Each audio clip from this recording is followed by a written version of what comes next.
சிவார்ப்பணம். வணக்கம் ஃப்ரெண்ட்ஸ். நாம இன்னைக்கு என்ன பார்க்க போறோம்னா, ஒரு பழமையான பெருமாள் கோயிலோட தலைவராறு தான் பார்க்க போறோம். அந்த பெருமாள் நாமக்கல் மாவட்டம் திருச்செங்கோடு வட்டம் கருவேப்பம்பட்டி கிராமத்தில் இருக்கிற அருள்மிகு கரிய பெருமாள் திருக்கோயிலோட தலைவரில் தான் பார்க்க போறோம்.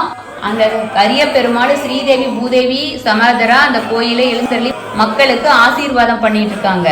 இந்த கோயில் 300 வருடம் பழமையானது கோயில். அதுக்கு முன்னாடி எவ்வளவு காலம் இருந்துச்சுன்னு சொல்லிட்டு யாருக்கும் தெரியாது. அவ்வளோ பழமையான கோயில். இந்த கோயிலோட ஒரு 100 வருடத்துக்கு முன்னாடி இருந்த போட்டோ நம்ம ஒன்று இப்போ போட்டிருக்கோம். அது மாதிரி தான் கோயில் இருந்துச்சு. 15 வருடத்துக்கு முன்னாடி தான் ஒரு கும்பாபிஷேகம் நடக்குது. அப்போ கோயிலை புனரமைச்சு இப்போ இருக்கிற மாதிரி கோயிலை பண்ணியிருக்காங்க. அப்போ தான் பெருமாள் ஸ்ரீதேவி பூதேவி சிலையை வச்சு பூஜை பண்ண ஆரம்பித்தாங்க. இல்லைன்னா அதுக்கு முன்னாடி எப்படி இருந்துச்சுன்னா, எல்லா கோயிலையும் சுயம்புவாக வந்த மாதிரி பெருமாள்னா உங்களுக்கு தெரியும், கருப்பனார் பெருமாள் எல்லாம் மாரியம்மன் அந்த காலத்தில் கிராமத்துல எல்லாம் ஒரு குட்டியாக சுயம்பு மாதிரி இருப்பாங்க. அவங்க தான் பெருமாளை வச்சு நம்ம பூஜை பண்ணிட்டு வந்திருப்போம். இப்போவும் அந்த பெருமாள் ஆதி காலத்திலேருந்து வழிபட்ட தெய்வம் சிலைக்கு முன்னாடி, பெருமாள் சிலைக்கு முன்னாடி அவங்க இருக்கிறாங்க. அவங்களுக்கு பூஜை பண்ணுறாங்க. உற்சவர் சிலையும் இருக்குது இந்த கோயிலில். இந்த கோயில் சுட்டு வட்டாரத்துல எல்லா மக்களுக்கும் ஆசீர்வாதம் பண்ணிட்டு இருக்காங்க. கோயில் மெயினா புரட்டாசி சனிக்கிழமை கோயிலுன்னு சொல்லணும். புரட்டாசியில 4ஆம் சனிக்கிழமை இந்த கோயில்ல சிறப்பான வழிபாடு நடக்கும். புரட்டாசி விரதம் இருக்கிறவங்க புரட்டாசி ஃபுல்லா விரதம் இருந்து 4வது சனிக்கிழமை தான் விரதம் விடுவாங்க. அப்ப அந்த கோயில்ல திருக்கோடி வச்சு பூஜை நடந்த பிறகு அந்த காலத்துல இரவு 8 மணிக்கு தான் திருக்கோடி முடிஞ்ச பிறகு சங்கு சேவண்டி கொண்டாந்து ஒவ்வொரு வீட்லயும் பொங்கல் படையல் போட்டு வச்சிருப்பாங்க. அதுக்கு சங்கு சேவண்டி வச்சு பூஜை பண்ணி தீபாராதனை காமிச்ச பிறகுதான் அந்த குடும்பத்துல இருக்கிற மக்கள் எல்லாரும் கோவிந்தா கோவிந்தான்னு சொல்லிட்டு 3 தடவை சொல்லிட்டு விரதம் விடுவாங்க. இது தொன்று தொற்று ஆதி காலத்திலிருந்து இதுதான் நடந்துகிட்டு இருக்கு. இப்போது கும்பாபிஷேகம் முடிச்ச பிறகு கோயில் எப்படி மாறி இருக்கு அப்படின்னா, ஃபர்ஸ்டே காலையில் பூஜையை முடிச்சிடுவாங்க. அந்த குடும்பத்தில் இருக்கிறவங்க எப்போ வேணால் பொங்கல் வச்சு கொடுத்தாங்கன்னா சாமிக்கு அவங்க பூஜை பண்ணி கொடுப்பாங்க. அவங்க வாங்கிட்டு போய் விரதம் விட்டுருவாங்க. இன்னமும் கொஞ்சம் குடும்பம் பழையமை மாறாமல் அதே போல் ஈவினிங் பொங்க வச்சு அதே மாதிரி விரதம் விடுற குடும்பமும் இருக்குது. அது பாரம்பரியமாக அது மாதிரி தான் முறை. அது மாதிரி பண்ணுறவங்க இன்னமும் பண்ணிகிட்டு இருக்காங்க. பொங்கல் வச்சு வழிபாடு பண்ணி படையல் போட்டு பெருமாளுக்கு கும்பிட்டுக்கிட்டு இருக்காங்க.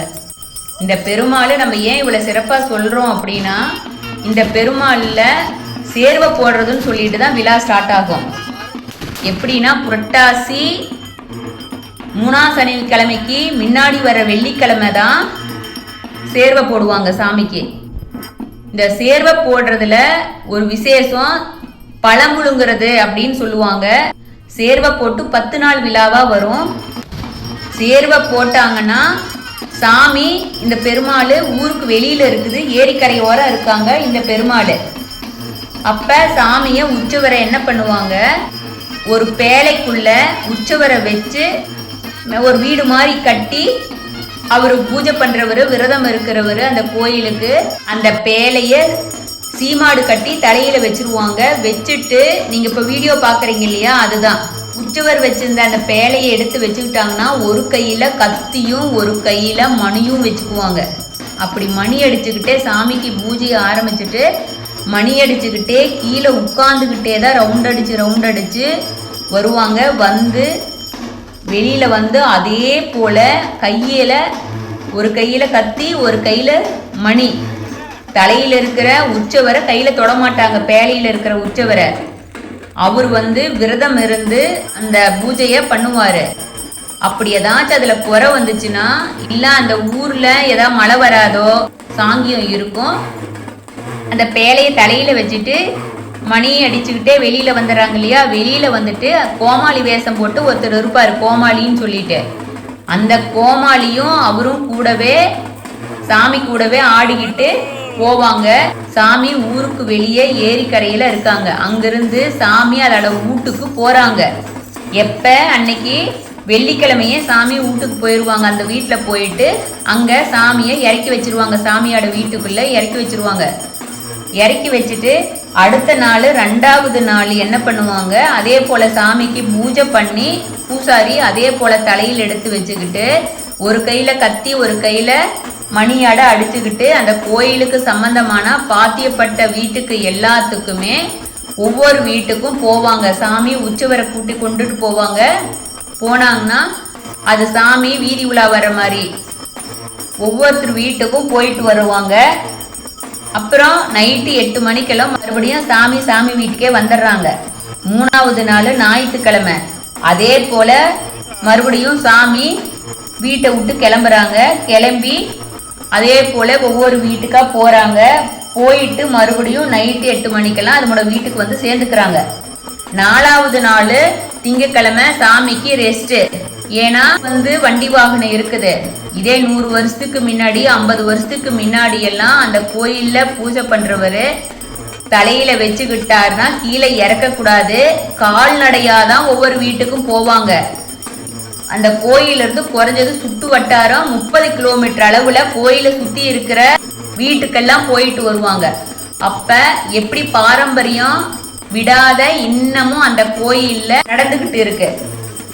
5வது நாள் செவ்வாய்க்கிழமை அதே போல சாமி தன்னோட வீட்டுல இருந்து கிளம்பி கொஞ்சம் ஊரை விட்டு தூரம் இருக்கிறவங்க, ஏன்னா எல்லாரும் இதே ஊர்ல தான் இருந்திருப்பாங்க. தொழில் சம்பந்தமாவோ வேலை சம்பந்தமாவோ அவங்கவுங்க வேற வேற ஊருக்கு போயிருப்பாங்க. அது போல அவங்க எந்த ஊருக்கெல்லாம் போயிருக்காங்களோ அங்க போயிட்டு சாமி அவங்க வீட்டுக்கெல்லாம் போயிட்டு வரும். அதே போல செவ்வாய்க்கிழமையும் சாமி திருச்செங்கோடு போறாங்க. போயிட்டு மறுபடியும் அதோட வீட்டுக்கு வந்து சேர்ந்துக்கிறாங்க. 6வது நாள் புதன்கிழமையும் பாத்தியப்பட்ட வீட்டுக்கு சுட்டு வட்டாரத்துல இருக்கிற ஊர்களுக்கெல்லாம் போயிட்டு மறுபடியும் சாமி வீட்டுக்கு அதோட வீட்டுக்கு வந்து சேர்ந்துடுறாங்க. 7வது நாளும் சாமி வியாழக்கிழமை பாத்தியப்பட்ட ஊர்ல இருக்கிற மக்கள் வீட்டுக்கெல்லாம் போறாங்க. மறுபடியும் வந்து சேர்ந்துடுறாங்க. 8வது நாள் வெள்ளிக்கிழமை சாமி ஒசுந்தி சோறு. எப்படின்னா சாமிக்கு பூஜை பண்றவங்க எல்லாரும் அன்னைக்கு வெள்ளிக்கிழமை நைட்டு விரதம் விட்டாங்கன்னா சாமிக்கு அவங்க சமையல் செஞ்சு படைச்சு எல்லாம் இலை போட்டு விரதம் விட்டுட்டாங்கன்னா வெள்ளிக்கிழமையிலிருந்து சாமிக்கு சம்பந்தமா இருக்கிற பூஜை பண்றவங்க யாரும் சாமிக்கு பூஜை முடிகிற வரைக்கும் திருக்கோடி அந்த சனிக்கிழமை பூஜை முடிஞ்சு ஞாயிற்றுக்கிழமை வரைக்கும் அவங்க சாப்பிட மாட்டாங்க. வெள்ளிக்கிழமை நைட்டு விரதம் ஒசுந்தி சோறு சாப்பிட்டுருவாங்க. அதுக்கப்புறம் சனிக்கிழமை பொங்கல் பண்டிகை ஆரம்பிக்குது. பொங்கல் பண்டிகை முடிஞ்ச பிறகு காலையில வச்சுட்டு இங்கேயே ஒசுந்தி விடுறவங்களும் விடுவாங்க, அவங்க வீட்டுக்கு எடுத்துட்டு போறவங்களும் எடுத்துட்டு போறாங்க. ஆனா அதே போல 8 மணிக்கு திருக்கோடி முடிஞ்ச பிறகு சாமி எல்லாத்துக்கும் இங்க பூஜை முடிஞ்ச பிறகு இந்த பூசாரிங்க சாமி அதோட வீட்டுல இருக்குது இல்லையா ஊருக்குள்ள, அங்க போறாங்க. அங்க போய் சாமியை அழைச்சுக்கிட்டு இங்க வர்றாங்க. சாமி பழமுழுங்கிறதுன்னு சொல்லிட்டு இதுல ஒரு விழா இருக்கு. அந்த காலத்துல கோயிலுக்கு பூசாரி பண்றவங்க 7-8 பேர் இருந்தாலும் சரி 10 பேர் இருந்தாலும் சரி பழமுழுங்கிறதுன்னு சொல்லிட்டு இருப்பாங்க. அப்ப 7 இடத்துல பழமுழுங்கி இருப்பாங்க. கோயிலிருந்து கிளம்பும் போது ஒண்ணு, அது மாதிரி ஒவ்வொரு இடத்துக்கும் ஒவ்வொரு குறிப்பிட்ட இடத்துல சாமிக்கு பழமுழுங்குவாங்க. அது வீடியோவில் நீங்க பாக்குறீங்க. இப்ப காலகட்டத்துல இப்ப 3 இடமா மாத்திருக்காங்க. கோயில்ல இருந்து வரும்போது நைட்டு 2 இடத்துல முழுங்குறாங்க. அப்புறம் சாமி கோயில்கிட்ட வந்து 1 முழுங்குறாங்க. 3 இடத்துல முழுங்குவாங்க. இருக்கிற காலத்துல 3 தடவையும், ஆதி காலத்துல 7 இடத்துலயும் பழம் முழுங்கி இருக்காங்க. பழம் முழுங்குறவங்க எத்தனை பேர் இருந்தாலும் அவங்க அதே போல கத்தி முதுகுல வச்சு 2 சைடுல கத்தி புடிச்சுக்கிட்டு இப்படி குமிஞ்சுதான் முழுங்குவாங்க. நீங்க பார்த்துருக்கிறீங்க வீடியோவில், நம்ம வீடியோவா போட்டிருக்கிறோம். நீங்க அதை பார்த்துக்கிட்டு நீங்க இதை கேளுங்க ஃப்ரெண்ட்ஸ். சாமி வீட்டுக்கு முன்னாடி ஊருக்குள்ள இருக்கிற சாமி வீட்டுக்கு முன்னாடி ஒரு தடவை முழுங்குவாங்க. சென்னிமலையான் கோயில்னு இருக்குது, அங்க முழுங்குவாங்க. விநாயகர் கோயில்கிட்ட முழுங்குவாங்க. ஆலமர கோயில்கிட்ட இருக்கிற கோயில்கிட்ட 1 முழுங்குவாங்க. பெருமாள் கோயில் பக்கத்துல 1 முழுங்குவாங்க. அப்புறம் கோயில் 1 முழுங்குவாங்க. அதோட கோயிலுக்கு வந்துடுறாங்க. சாமி சனிக்கிழமை இப்படி பழமுழுங்கிட்டு வரும்போது நைட்டு 11 ஆயிரும். 10வது நாள் ஞாயிற்றுக்கிழமை விடிய காலையில 5 மணிக்கு ஐயரை வச்சு புண்ணியாசனை பண்ணுவாங்க. ஏன் புண்ணியாசனை பண்றாங்க அப்படின்னா, சாமி 9 நாளும் ஒவ்வொரு ஊருக்கா போய் ஒவ்வொரு வீட்டுக்கு போயிட்டு வந்ததுனால சாமிய புண்ணியாசனை பண்ணுவாங்க. அந்த புண்ணியாசனை பண்ணிட்டு ஐயரை வச்சு புண்ணியாசனை பண்ணிட்ட பிறகு காலையில 9 மணிக்கெல்லாம் சாமி அதே போல போலையில உற்சவர் எடுத்துக்கிட்டு பாரம்பரியமா ஆதி காலத்துல இருந்து ஒரு துரட்டி மரம் இருக்கு கோயிலுக்கு பக்கத்துல. அங்க போய் சாமிய அம்மன் அழைக்கிறதுன்னு சொல்லுவாங்க. அதுக்கு பேரு துரட்டி மரத்துக்கு அடியில் இருக்கிற சாமிய அம்மன் அழைச்சு அங்க சாமி பூசை எல்லாம் பண்ணிட்டு அங்க மறுபடியும் ஒரு வாழைப்பழம் முழுங்குவாங்க. மற்ற இடத்துல முழுங்குறதுல மெயின் பூசாரி வாழைப்பழம் முழுங்க மாட்டாரு. இந்த 7வது இடத்துல முழுங்குற இடத்துல தான் பூசாரி வாழைப்பழம் முழுங்குவாரு. அதுல 2 தடவை ஃபர்ஸ்ட் முழுங்கும் போது சாமி அவரு அருள் வந்து அதே போல அருளாட ஆடி வந்து வாழைப்பழத்தை வாயில எடுத்து போய் அந்த ஊர்ல இதுல என்ன ஐதீகம்னா, இந்த கோயில்ல குழந்தை இல்லாதவங்க அந்த துரட்டி மரத்துக்கிட்ட வந்து மடியேந்தி நின்னாங்கன்னா சாமி அருளாட அந்த வாழைப்பழம் முழுங்கினதை எடுத்தாந்து வாயில அப்படியே கடிச்சுக்கிட்டு வந்து யாரு மடியில போடுதோ அவங்களுக்கு அடுத்த வருஷம் வரங்காட்டி கண்டிப்பா குழந்தை கிடைக்கும் அப்படிங்கறதுதான் ஐதீகமா இருக்கு. இது தொன்று தொட்டு ஆதிக்காலத்துல இருந்து பாரம்பரியமா இந்த கோயில்ல நடந்துகிட்டு இருக்கு. இதுதான் சிறப்பு. சாமி அருள்வாக்காட போடுவாங்க. அது யாருக்கு மடியில கிடைக்குதோ அவங்க அதிர்ஷ்டமானவங்க, அவங்களுக்கு குழந்தை கிடைக்கும் அப்படிங்கிறது. ஏன்னா ஒவ்வொரு இடத்துலையும் நடக்கும், ஒவ்வொரு இடத்துலையும் பழம் முழுங்கும் போது போடுவாங்க.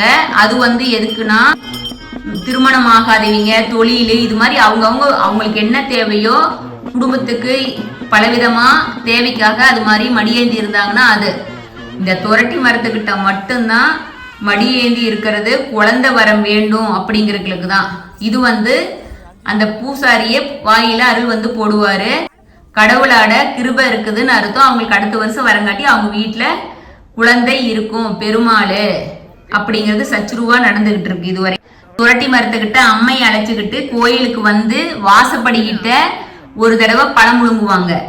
பழம் முழுங்கிட்டு நேர கோயிலுக்குள்ள போய் போலையை இறக்கி வச்சு மூலவருக்கும் போலைக்கும் பூசை பண்ணிட்டு தீபாராதனை காமிச்ச பிறகு இந்த திருக்கோடி பூஜை தேர்வை போடுறதுங்கிறது 10 நாள் விழா நிறைவாகுது. அதுக்கப்புறம் இந்த பூஜை பண்ணுவாங்க இல்லையா, அந்த பூசாரிங்க மறுபடியும் கோயில்ல சாமிக்கு திருக்கோடி வைப்பாங்க. அது வந்து பூசாரிங்களான திருக்கோடி வச்சு சாமி கும்பிட்டுட்டு அதுக்கப்புறம் தான் அவங்க விரதம் விடுவாங்க. இந்த கோயிலோட பழமையா இன்று வரை தொன்று தொட்டு நடக்கிறது. அதனாலதான் இதை மெயினா மென்ஷன் பண்ணி நம்ம ஃபர்ஸ்டே வாழைப்பழம், ஏன்னா இந்த காலத்திலையும் கையில கத்தியும் ஒரு கையில மணியாட எவ்வளோ தூரம் சாமி அருள் வந்து ஓடும் வரும் போகும். அது மாதிரி எப்படி இருந்தாலும் போலைய தொடாததான் அந்த பூசாரி போவார் வருவார். இதுதான் சாமி சக்திங்கிறது. அப்படி தப்பு தவறி அதுல ஏதாச்சும் குறை இருந்துச்சுன்னா அந்த ஊருக்கு ஏதாச்சும் மழை வராது போகும். இது மாதிரி ஏதாச்சும் ஐதீகம் இருக்கும். ஆனா இது வரைக்கும் அது மாதிரி எதுவும் இல்லாத தொன்று தொட்டு பாரம்பரியமா நம்ம கரிய பெருமாள் கோயில பழமை மாறாம நடந்துகிட்டு இருக்கிறதா சிறப்பு. மக்களே, நீங்க முடிஞ்சா புரட்டாசி இதை கேட்குறீங்க, நீங்க கோயிலுக்கு இந்த நாள்ல போய் பெருமாள் வழிபாடு பண்ணீங்கன்னா ரொம்ப சிறப்பா இருக்கும். அதுக்கடுத்து நீங்க இப்ப பாக்குறது நம்ம பெருமாளுக்கு 2வது கும்பாபிஷேகம் நடந்ததுதான் பாக்குறீங்க. இப்ப மக்கள் எல்லாம் சேர்ந்து ஊர் மக்கள் எல்லாம் ஆத்துக்கு போய் தண்ணி எடுத்துட்டு வரதுக்கு போறாங்க.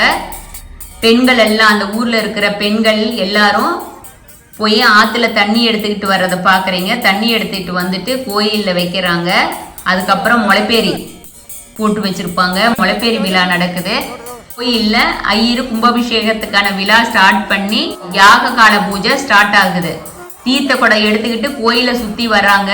கோயிலை சுத்தி வந்துட்டு இங்க கோயில்ல மூலவரா பெருமாள் ஸ்ரீதேவி பூதேவி கூட இருக்காங்க. உள்ள படிக்கட்டுல ஏறும் போதே ஃபர்ஸ்ட் விநாயக பெருமான் இருக்கிறாரு. சுத்தியும் பெருமாள் கோயில்ல எப்படி இந்த சுத்தி வரும்போது சக்கரத்தாழ்வார் இருக்கிறாரு, ஹைகிரீவர் இருக்கிறாரு, ஹனுமன் இருக்கிறாரு, ஸ்ரீ ரங்கநாதர் சிலையை வச்சிருக்காங்க. கோயில சுத்தி தீர்த்த குடம் வந்த பிறகு கும்பாபிஷேகம் நடக்குது. அந்த கும்பாபிஷேகம் நடக்கும் போது வானத்துல கர்ட பகவான் வட்டமிடுறாரு.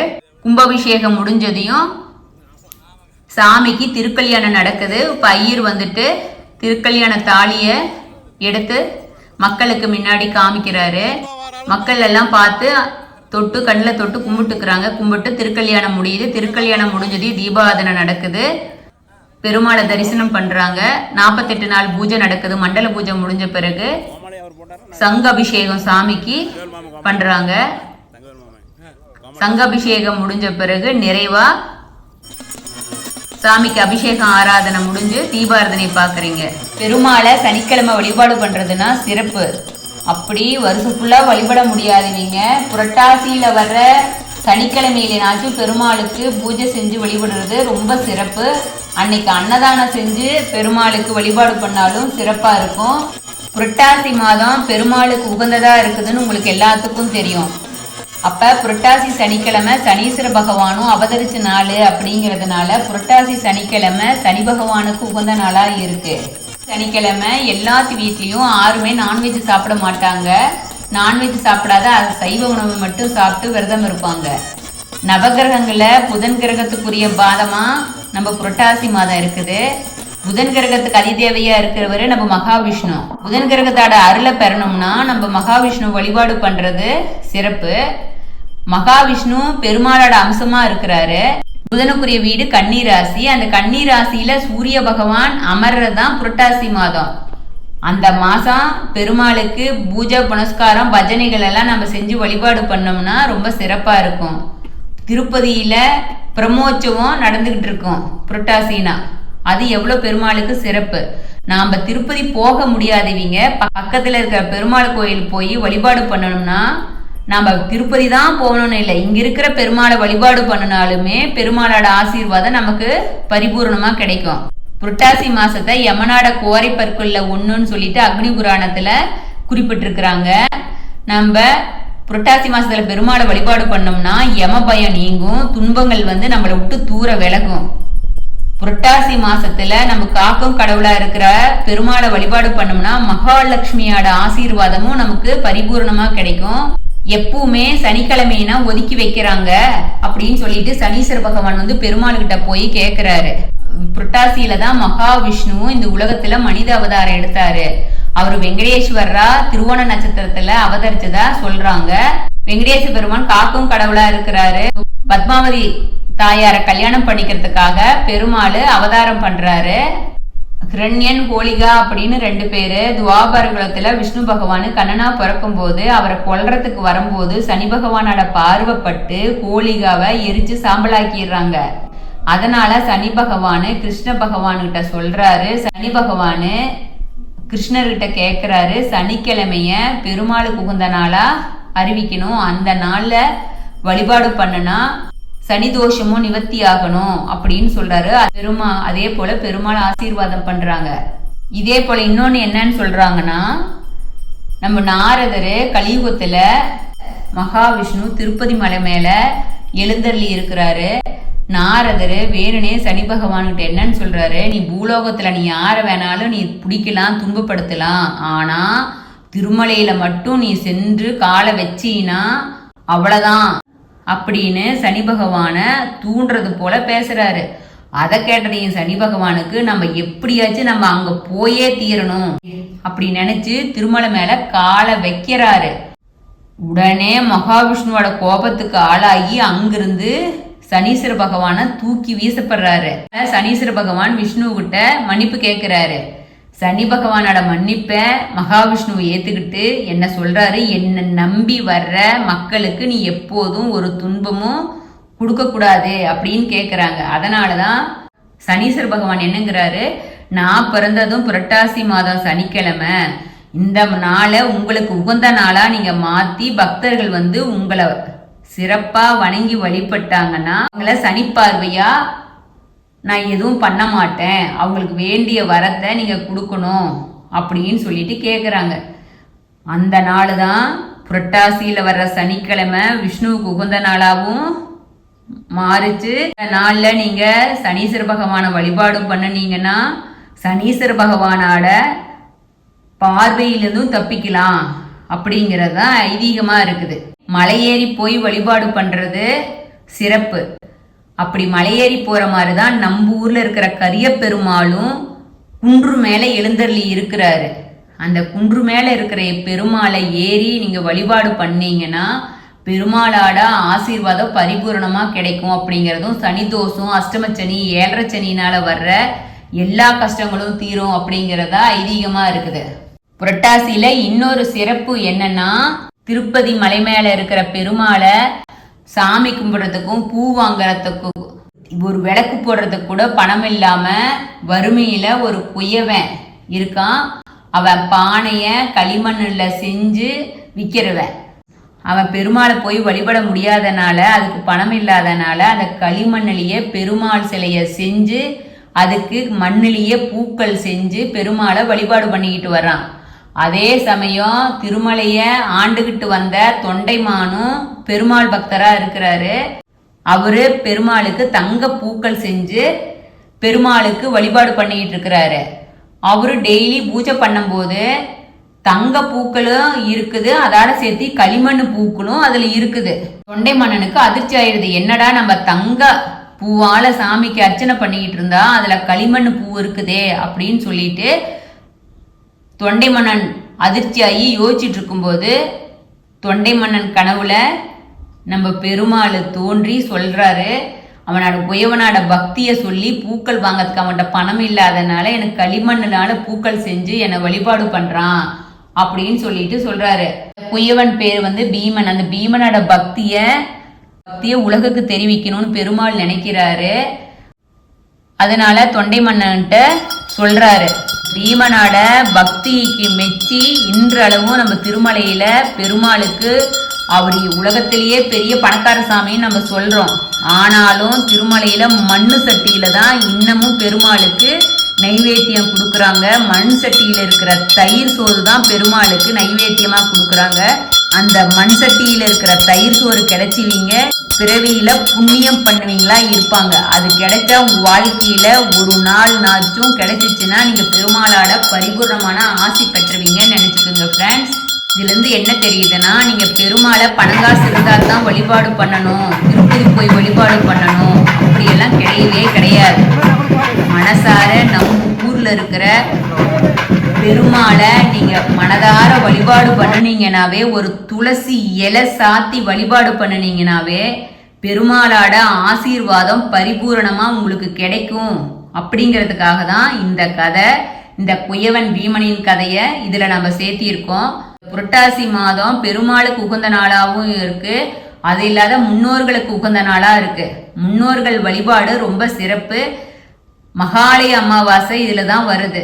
வருஷம் ஃபுல்லா முன்னோர்களை வழிபாடு பண்ண முடியாது. இவங்க புரட்டாசியில வர மகாலய அமாவாசையில முன்னோர்களை வழிபாடு பண்ணி உங்களோட குடும்பத்துல எல்லாரும் சுபிட்சமாவும் இருக்கணும் அப்படிங்கிறது சிவார்ப்பணம் 6161 சேனல் கேட்டுக்கிறோம். புரட்டாசி மாசத்துல நம்ம பெருமாளை வழிபாடு பண்றதுக்கு எல்லா மக்களுமே நான்வெஜ் சாப்பிடாத இருப்பாங்க, அசைவம் மட்டும் சாப்பிடுவாங்க.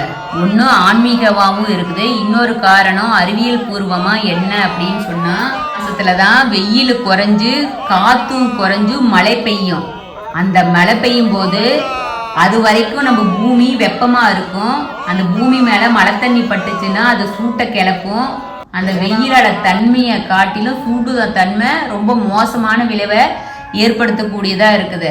அந்த சமயத்துல அதிக சூடு தரதா இருக்கிற நான்வெஜ் சாப்பிட்டா இந்த சூடும் அந்த சூடும் சேர்ந்து உடல்ல பலவிதமான பிரச்சனைகள் ஏற்படும்.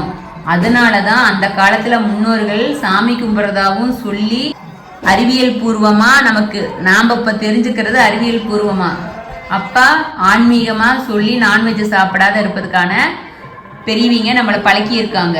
பகவான் சைவர், அவரு ஆட்சி செய்யும் நாளான இந்த புரட்டாசியிலையும் அசைவம் சாப்பிடாத இருக்கிறது பலரும் நன்மை பயக்கும். கருவேப்பட்டியில் இருக்கிற பெருமாளுக்கு இன்னொரு சிறப்பு என்னன்னா, மார்கழி மாசம் 30 நாளும் காலையில விடிய காலையிலேயே பூஜை நடக்கும். குடும்பத்துல ஒரு கல்யாணம் நடக்கணும், குழந்தை பேரு கிடைக்கணும், ஒரு தொழில வெற்றி கிடைக்கணும், இல்ல ஒரு தொழில் ஆரம்பிக்கணும், அது மாதிரி யாராச்சும் வேண்டுதல் வச்சுக்கிட்டு திருக்கோடி வைக்கிறேன்னு சொல்லி வேண்டி இருப்பாங்க. அது போல வெற்றி அடைஞ்சுவீங்க. இந்த மார்கழி மாசத்திலேயோ மத்த வர்ற சனிக்கிழமையிலேயோ சாமிக்கு திருக்கோடி கொடுப்பாங்க. அது ஒரு சிறப்பு.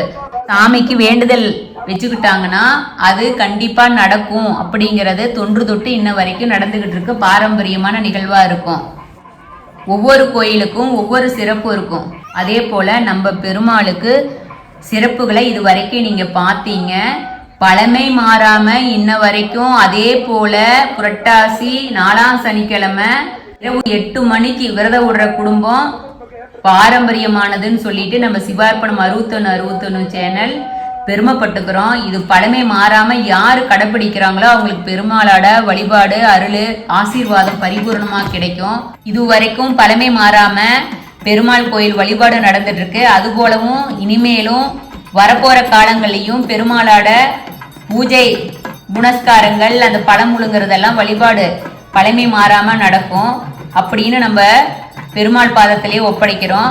இதுல மெயினா அந்த பழம் முழுங்குறத தான் பெரிய விசேஷமா நாம பாக்குறோம். பெருமைகள் கோயிலோட சிறப்புகளை நம்ம பார்த்தோம். அந்த கோயில்ல மெயின் சிறப்பு என்னன்னா அந்த பழம் முழுங்குறது தான் பழமை மாறாம நடந்துகிட்டு இருக்கு. இதுவரைக்கும் பார்த்த எல்லாரும் எல்லா அருளும் பெருமாள் கொடுக்கணும், அவரோட ஆசீர்வாதத்தை எல்லாத்துக்கும் கொடுக்கணும் அப்படின்னு கரிய பெருமாளோட தல வரலாறு சிறப்புகளை கலிய பெருமாள் பாதத்திலேயே நம்ம ஒப்படைக்கிறோம். சிவார்ப்பணம். வணக்கம் ஃப்ரெண்ட்ஸ்.